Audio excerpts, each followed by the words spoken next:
જે બી મિત્રો, જો કે હું સામાજિક કાર્યકર મનસુખભાઈ ગોવિંદભાઈ રાઠોડ, જો કે આપણે ગુજરાતનું ઘરેણું એવા જીતુભાઈ બારૈયા, જો કે ગુજરાતના વાલ્મીકી સમાજ પ્રમુખ તરીકે જેની નિમણૂક કરવામાં આવેલ છે અને આપણી સમાજની અંદર જો કે આવા કાર્યકરો, આગેવાનો સમાજની અંદર જો નહીં હોય અને જાગૃતતા નહીં ફેલાવો તો આ સમાજની હજી દુર્દશા છે. હજી આપણે સામાણા લઈને બજાર ઉવારવાની, સંડાસ બાથરૂમ સાફ કરવાના, કેમ કે આપણને છૂવાછૂતના ભેદભાવથી આપણે જકડાઈ ગયા છીએ. એટલે આપણી સમાજે જાગૃત થવાની જરૂર છે, સમાજ સંગઠન બનાવવાની જરૂર છે.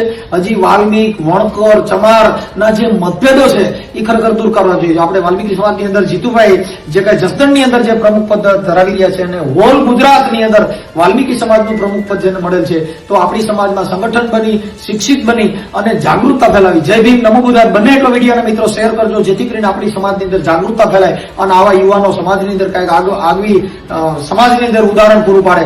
જય ભીમ, નમો બુદ્ધાય.